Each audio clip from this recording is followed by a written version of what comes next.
Hello friends, super magic રસોઈમાં મિત્રો હું આપનું સ્વાગત કરું છું। આજે હું મગની છડી દાળનો હલવો એટલે કે શીરાની રેસીપી તમારી સાથે શેર કરું છું। તો તમને ચોક્કસ આ વિડીયો ગમશે। ગમે તો લાઈક કરજો, શેર કરજો અને સબસ્ક્રાઇબ કરવાનું તો ભૂલતા જ નહીં। અને મિત્રો બાજુમાં રહેલ બેલ આઇકનને પણ પ્રેસ કરજો, જેથી કરીને લેટેસ્ટ વિડીયોની માહિતી તમને મળતી રહે। તો હવે ઇન્ગ્રેડિયન્ટમાં આપણે જો 1 કપ મગની છડી દાળ લીધી છે, જેને મેં ધોઈ અને કપડામાં કોરી કરી લીધી છે। આજે આપણે મગની દાળને પલાળવાની ઝંઝટ વગર અને ઓછા ઘીમાં ઓછી મહેનતે આ આપણો શીરો એટલે કે હલવો તૈયાર થશે। તો બીજા ઇન્ગ્રેડિયન્ટમાં આપણે સૂકા મેવામાં કાજુ, દ્રાક્ષ અને કિસમિસ લીધી છે, એલચી છે, કેસર છે। આપણે જેટલી દાળ લીધી છે ને એટલી જ આપણે મલાઈ લીધી છે, અને આપણે ચણાનો લોટ છે અને સૂજી એટલે કે રવો લીધો છે 1 ચમચી, ખાંડ છે અને ઘી લેશું। તો બનાવવાનું ચાલુ કરીએ। તો આ રીતે જો 3 થી 4 પાણીએ ધોઈને તમે કપડા ઉપર કોરી કરી નાખશો ને આમથી લૂછી લેશો ને તો આવી કન્સિસ્ટન્સી આવી જશે। હવે આપણે ગેસ ઓન કરી અને એક પેનમાં આપણે આ દાળને શેકી લેશું મીડિયમ ફ્લેમ ઉપર। આપણે જ્યારે મગની દાળનો હલવો બનાવીએ છીએ ને ત્યારે એને આપણે પલાળવી પડે છે। આજે આ કોઈ ઝંઝટ કરવાની નથી, એકદમ સરળ રીત આજે હું તમારી સાથે શેર કરું છું। તો આ રીતે આપણે એને એકદમ ક્રન્ચી થાય ને ત્યાં સુધી શેકી લેશું મીડિયમ ફ્લેમ ઉપર ચલાવતા। તો આ રીતે જો આપણે દાળને શેકી લીધી છે, તો જો હલકો ગોલ્ડન બ્રાઉન કલર આવી ગયો છે। હવે ગેસની ફ્લેમ આપણે બંધ કરી દેશું અને આને આપણે ઠંડી થવા દેશું એક પ્લેટમાં નાખીને।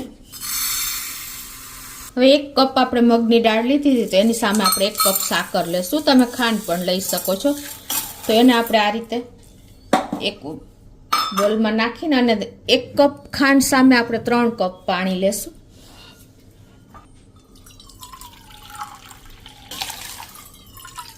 હવે ગેસ ઓન કરી અને આપણે આમ ખાંડને મેલ્ટ કરી લેશું। હવે આમાં જ આપણે મેં 2 થી 3 એલચીનો પાવડર લીધો છે અને 4 થી 5 આપણે કેસરના ધાગા લીધા છે, એને નાખી દેશું એટલે હલવાનો કલર સરસ આવે। જો આપણી સાકર પણ ઓગળી ગઈ છે અને આપણું પાણી પણ એકદમ સરસ કેસરનો કલર આવી ગયો છે। તો હવે ગેસ બંધ કરી દેશું અને હવે આપણી દાળ પણ ઠંડી થઈ ગઈ છે શેકેલી, એને આપણે પીસી લેશું એટલે કે પાવડર ફોર્મ બનાવી લેશું। એકદમ પાવડર ફોર્મ નથી કરવાનું, પણ થોડીક આપણે દરદરી જેવી રાખશું। તો આપણે જો આ રીતે દાળને પીસી લીધી છે। હવે આપણે આગળની પ્રોસીજર કરીએ।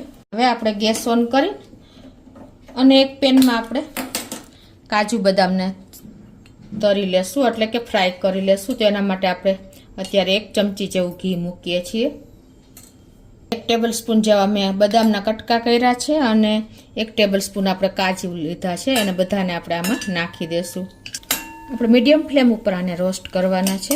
હવે કાજુના પીસ પણ નાખી દઈએ, કેમ કે કાજુને રોસ્ટ થતા વાર નથી લાગતી, એટલે પાછળથી આપણે નાખવાના થોડીક વાર હોય ને બદામને ત્યારે। તો આપણા કાજુ બદામ પણ રોસ્ટ થઈ ગયા છે, તો આપણે એને એક વાટકીમાં કાઢી લેશું। અને હવે આ ગરમ ઘીમાં જ આપણે કિસમિસ નાખી દઈએ। કિસમિસને તો કોઈ ટાઈમ જ નથી લાગતો, એટલે તમારે લાસ્ટમાં આ રીતે નાખીને જ લઈ લેવાની છે।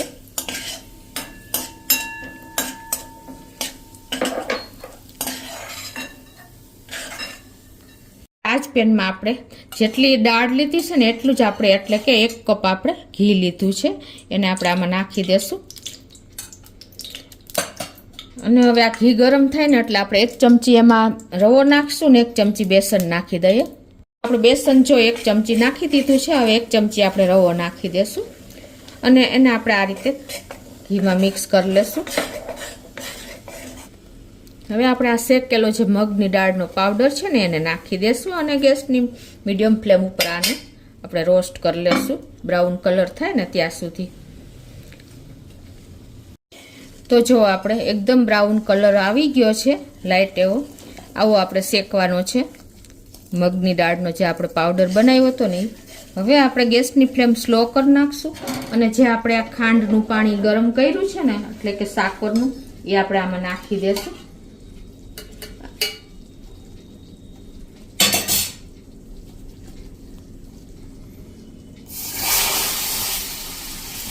જો આ રીતે આપણે પાણી નાખી અને 1 થી 1.5 મિનિટ આપણે હલાવશું એટલે એકદમ ઘી આપણે હલવા શીરામાંથી છૂટું પડી જશે. મિત્રો આપણે જે ઘઉંના લોટનો શીરો કરીએ છીએ, રવો કરીએ છીએ, એનાથી આ બેસ્ટ ઓપ્શન છે. આપણે મગની દાળનો હલવો એકદમ હેલ્ધી બને છે અને બાળકોને આપણે આ નાના હોય ત્યારે આ ખાસ આપવો જોઈએ તો પ્રોટીન ફૂલ મળી રહેશે અને બાળકોને ભાવશે પણ. હવે આપણે ગેસની ફ્લેમ સ્લો જ છે અને આ કન્ટિન્યુ આ રીતે ચલાવતા જ રહ્યા છીએ. હવે આપણે જેટલી દાળ લીધી હતી ને એટલી જ આપણે 1 કપ આ મલાઈ લીધી છે, એને પણ આપણે આમાં નાખી દેશું. તો હવે આ રીતે આપણે મલાઈ નાખીને અને કન્ટિન્યુ ચલાવતા જ રહેશું જ્યાં સુધી ઘી છૂટું પડે ને ત્યાં સુધી. એકદમ આપણો રીચ હલવો તૈયાર થશે. તો આ રીતે જુઓ આપણે કન્ટિન્યુ મીડિયમ ફ્લેમ ઉપર ચલાવતા રહ્યા છીએ ને ઘી પણ છૂટું પડી ગયું છે. ઘી છૂટું પડે ને ત્યાં સુધી આપણે આને ચલાવવાનો છે, નહીતર તમારો શીરો ચીકણો બને. ખાસ નોટ કરજો, શેકેલી દાળ હશે ને તો પણ આપણે મલાઈ નાખી છે ને એટલે આ રીતે કન્ટિન્યુ આપણે ચલાવી અને એકદમ સરસ જો આપણો શીરો જારી પડી ગઈ હોય ને એવો સરસ બની ગયો છે. તો હવે ગેસની ફ્લેમ આપણે બંધ કરી દઈશું અને એને આપણે સર્વ કરી લેશું. તો હવે બોલમાં આપણે લઈ લેશું શીરાને.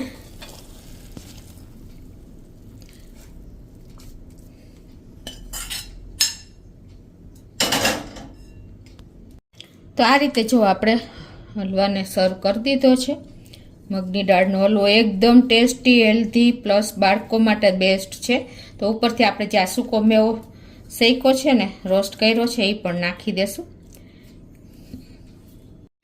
તો મિત્રો જુઓ, જોતા જ આપણને મોઢામાં પાણી આવી જાય ને, એટલો ટેસ્ટી અને એટલો જ જાળીદાર કે તો ચાલે એટલો જુઓ. એકદમ ઘીથી લથબથ, તો આપણે ઓછું ઘી નાખ્યું પણ મલાઈ નાખીને એટલે રીચ હલવો આપણો તૈયાર થયો છે મગની દાળનો.